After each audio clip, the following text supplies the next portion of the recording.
Good afternoon, everyone. How are we all? It's fucking dark here, and it's been a monsoon all day, so it's lovely. Lovely Friday. Happy Friday, everyone. Joseph Parker is reportedly tested positive for cocaine. Post-fight, but fight day, the fight where he fought Fabio Wardley. So he's tested positive for cocaine. Post-fight in a VADA test, I believe, for cocaine. Now, a lot of people are amazed and shocked by this. Quite frankly, I'm never surprised when anyone sort of does something like that. Although I will say now I know why Joe and Tyson Fury get on so well. I'm just joking, fellas. Calm down. I'm just joking.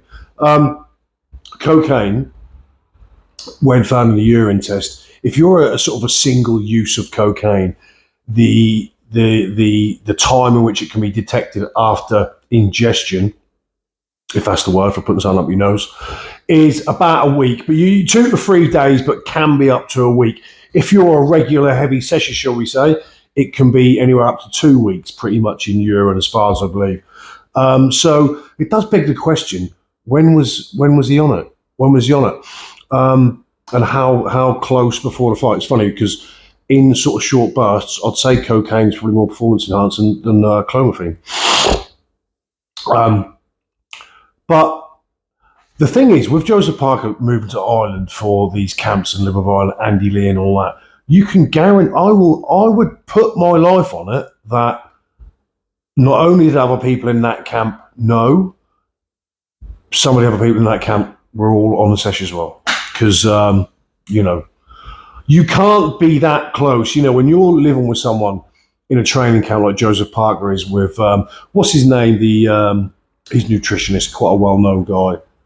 Andy Lee is trainer, but all living in that closer community together in a house for a training camp for that period of time. You're just gonna know. You know what I mean? It's gonna be like, Joe, why are you still listening to music? It's 4 a.m, son. You should be getting to sleep. So yeah, a lot of people say they're disappointed. Listen,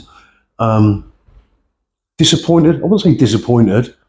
I don't know if that's the word. Shocked. I don't know. But he could be. I mean, theoretically, what did Lee and Cameron get? 4 or 5 years, was it? That could seal the end of Joseph Parker's career. I mean, realistically, couldn't it? Depending on what type of ban he gets, because that could keep him out foreseeably for kind of like the rest of his career. And that could have been the last time we see Joseph Parker in, depending on what sort of punishment he gets. So yeah, Joe Parker. And again, I don't believe B sample's been looked at yet. Joseph Parker can call on the B sample, as you all know. The A and the B sample are the same sample. They're just split. One is shelved and shelved for the purpose of if there's a discrepancy in the first test or it is challenged because of any findings, then they can bring the B sample, the same sample, but the split, the other side of that sample, they can bring that in and get some collaborative test on that. So yeah, we'll wait to see, won't we? We'll wait to see. We'll wait to find out. So, Conor Benn, Chris Eubank, cool. I tell you what, to say people were saying there wasn't a lot of sort of media for this and a lot of promotion for this. Certainly the last 2 days it's been everywhere, hasn't it? It's been pretty wild. We had the press conference last night, Eddie with his cards. That reminded me of people talking about Love Actually, and I think was it Love Actually or Not on Ill, one of them films where they got that scene from. It personally reminded me of the Mediate video by NXS, which was taken from, was it Lou Reed or someone else done the original? I can't remember. I'm sure someone like Joe Stunner will tell me. But the same sort of stuff at the press conference. Did you notice though that how Eubank Senior, as soon as he got to speak, kind of made it all about him again? I don't know. And I didn't the old men facing off was great, but we're not here for them. Get out of the way and let the boys front up and face off. So Eubank Jr. versus Conor Benn 2, the rematch. Who do I think will win? Prediction time. Out of the two fighters. By the way, one thing I just want to say as well. Has anyone seen this morning? And he's doing it again.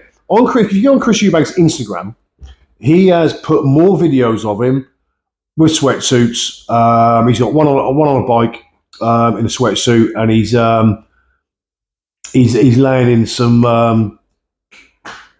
There's a name for him. It's not a duvet, but it's not. Makes you swell. And he's in them, and he's put them on there again. And the caption underneath is, "I won't be missing weight this time."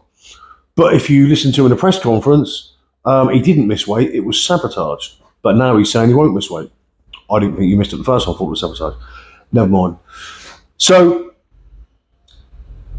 one thing I want to talk about with Eubank Jr. is a lot of people's predictions for this fight rest on how much Eubank Jr. has got left and how much Eubank Jr. would have left himself in the ring after that first fight. So there's that, and there's also the fact that this camp, and I said this in a video yesterday, that this camp is done properly. He's apparently getting the weight off properly. And how much will the camp taken out of him? I don't know if Eubank Jr. can do a lot more technically better than he did the first time. I'm not sure Eubank can be any better. He can probably keep his foot on the gas a little bit better. And people are saying Eubank's developed a jab. I don't think he's developed a jab. I just think he started to use the jab because very early on it wasn't a punch that he was really too bothered about throwing, being the most important punch in the game. But now he uses the jab more effectively. So I don't think there's a lot more he can do. He uses the uppercut great, which is great for them shorter fighters who come in a crouch stance with a high guard. On the other hand, Conor Benn, yes, he has to fight with less emotion and more calculation. Yes, he has to stop giving Eubank opportunities to win rounds and win points by launching in from the outside, launching in, then his feet follow, and then he's fallen over his feet because his momentum is piling him forward. This gives Eubank the opportunity to counter with a left hook, the uppercut, or whatever. And then, as he's been countered with Conor Benn, he's now on the inside, but because his feet are all over the place, he's not in a position to counter properly, and he gets hit again more by Eubank. Eubank hitting with the short hooks and those punches. He has to use, and the other thing Conor Benn done, a lot, and I think this was like a nervous thing that he did, but when he was on the outside, way out of range, there was loads of elaborate head movement, loads of up and down with the legs, loads of burning energy, which he's got to stop. If he wants to be able to fight this fight at a pace, he can't do that. And as you saw in the first fight, the last 2 rounds, his tank was pretty much empty. He was fighting on pure survival instinct alone. You know, showed some balls in doing so, but you don't want to find yourself on 11 and 12 with nothing left because you burned so much energy. And like I said, I think a lot of that was down to the fact that a lot of these over-exaggerated movements and the things he was doing, the diving in and then diving back out again, you know, just way too much movement because of, I think, nervous energy. This time, we would hope he would be more relaxed and he'd flow a bit more, less jerky, less elaborated movements, more subtle movements. He's got to bring his feet in, though, when he does attack. And this is why he needs to jab his way in and use his feet properly and use his upper body movement and head movement. If you just, how are you going to get in? If yes, you can get in by countering Chris Eubank. When Eubank throws his jab, you can try and come underneath or slip to the side and then come up. But you've still got to get in range. Even if he throws the jab to find range, to set up that right hand or to, you know, anything like that, he has got to use his feet and he's got to think, because every time you lunge in, you make Eubank's job easier. There are so many areas for improvement for Conor Benn. Whether he can do them, I don't know. Eubank might just be the better technical fighter. You know, you'd expect him to be. He should be. He's the fought at a higher level. He's had a longer career. Eubank technically is the better fighter at this point. So Conor Benn has got it all to do. I don't doubt that you could get Conor Benn in a gym fight and he could do all these things. I don't think he's devoid of boxing ability. I think his boxing ability is good. I think there are some fundamental flaws in some of the stuff he does. As I said yesterday, Julian McGowan pointed out, there are a lot of times where he will come out and he'll bring his front foot back first and then glide the back foot. What that does, and as Julian said, it's completely the opposite of what you should do. You should be pushing off the front foot and gliding back on that back foot first. Doing it the other way is going to bring your head up and leave you in no position. Whether Conor Benn can do all these things is another thing. I do think there was talk. Tony Benn? No, it was Darren Barker that said, because all through this, Conor Benn in the build-up has done a bit of a bluff and said no, he's like 154 or 155 he is at the moment, stuff like that.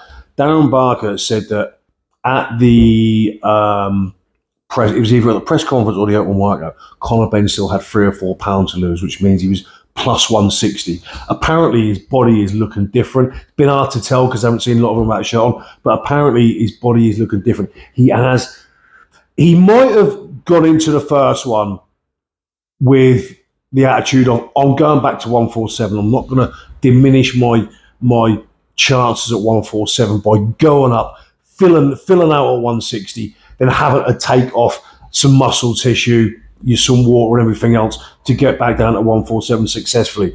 And I think that might have been, and obviously they wanted speed and agility and explosiveness, so they played the weight quite conservatively. And listen, it's not easy for Conor Benn to train as hard as he does and maintain 160. You saw in the ring on the night, these guys are so fucking different in size. Eubank is massive compared to Conor Benn. But apparently the word is he's grown into this weight. They've done this weight. Maybe the change of mindset this time in Camp Benn is, all right, we've done the first time. We tried to stay fairly not far off 147 in how we train. We're going to come maybe 10 pounds over. So it's not going to harm you that much at welterweight. But maybe they thought now that, look, this is we're not going to have a trilogy. Conor Benn said that. And is this the reason why Conor Benn said there will be no trilogy? Are they going to look at it like this? And maybe they think in the camp, Eubank's too big. He's just too big. So maybe this time, have they gone, right, we are going to go full into 160. We are going to go with as much power and as much strength as we can into 160. That will mean even having to lose a bit of weight to make 160 come fight Friday. And we'll give this all. It's the last time we're going to do it. The rest of your career is going to be at 147. And after this fight, he will have a long time to resize back down to 147. Who knows? That's my sort of suspicion.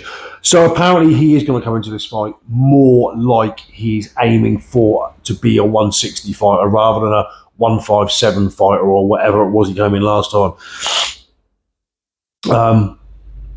So predictions, it always seems like you're sitting on the fence because, boxing and trying to predict fights is so nuanced, and there are so many variables.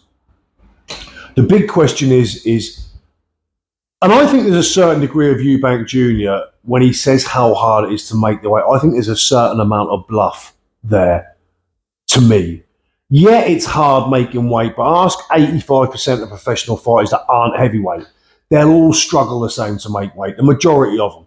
So I don't think he struggles really any more than a lot of people, because if he struggled that badly, and I know he was in hospital with dehydration, but you couldn't perform like that if you were that seriously depleted. I'm doubtful as to whether how much it's tough, very, very, very hard as Eubank is getting older to make 160. But as tough as they make it out to be, and as I said today, putting on Instagram and showing him, sweating out again to get rid of that last bit of fluid, I don't, tons of fighters are doing it that way. Don't be fooled.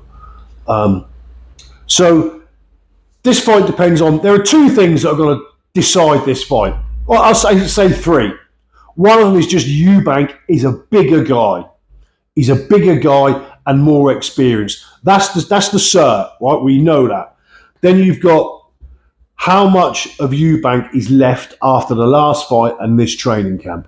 He says he feels great. The fire's still burning, and he's saying, I remember when it was put to him the other day in an interview, he said, so you've got maybe a year, 18 months left in your career, what are you going to do? And he went, oh, you think I've got a year, 18 months? I feel great. And I don't doubt him. Superb physical specimen, always been superbly disciplined in his physicality, the way he lives. Yes, he likes to gamble, and yes, he likes money, but he's a clean liver. He is, from that degree, he's a true professional. You've never seen Chris Eubank. I mean, Chris Eubank isn't at this age, sort of person who can get a fan anyway. I think his metabolism is not that way, but he's certainly always been in shape, always treated it, treated himself like a racehorse, if you like.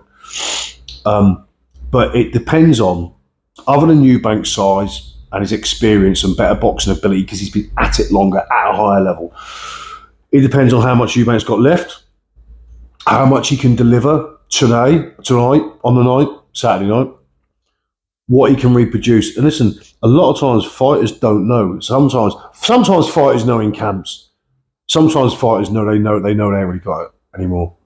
There are little indicators that give it away to you personally that can tell you I'm not at the top anymore.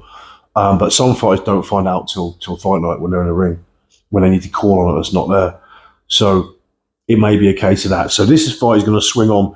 If Eubank can go to the well like he did last time, I pick Eubank. If Eubank has got enough left in the tank, then for the certs that Eubank is bigger, technically better, and got more experience, Eubank will win. Flip that coin.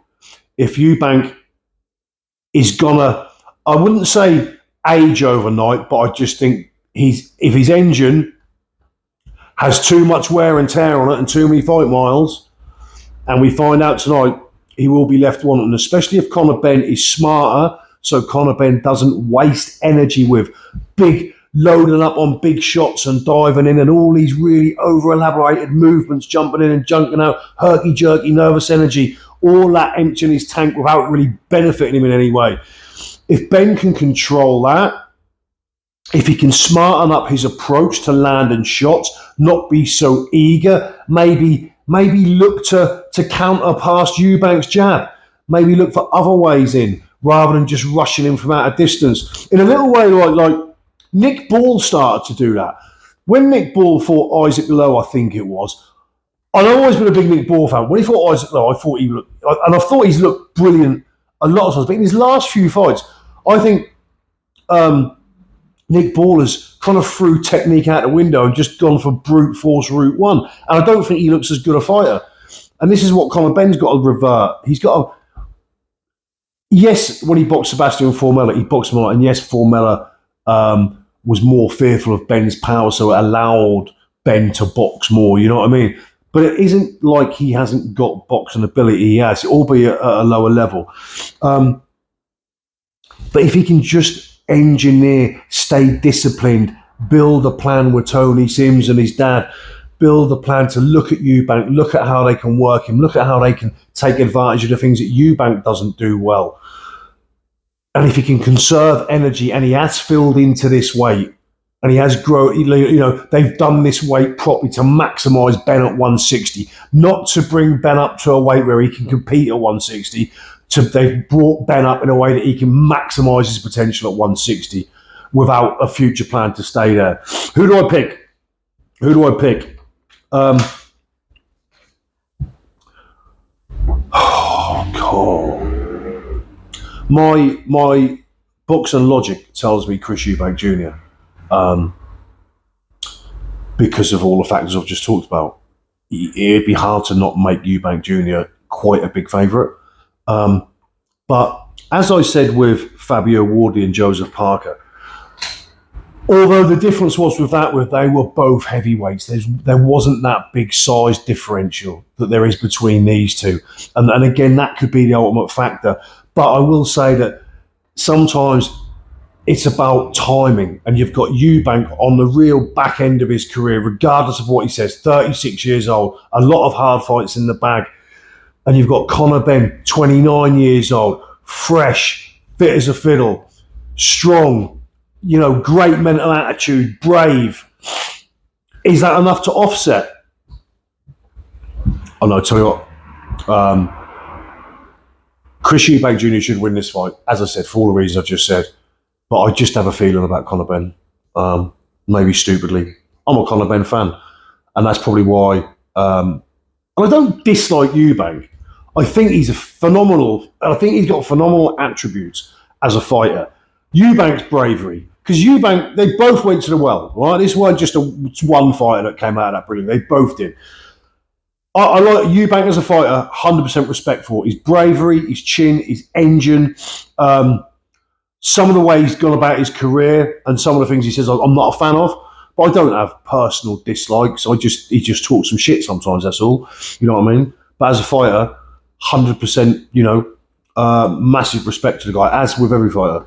So my boxing logic would say Chris Eubank, with a caveat of if he's got enough left. But my heart says Conor Benn. I'll see you all later.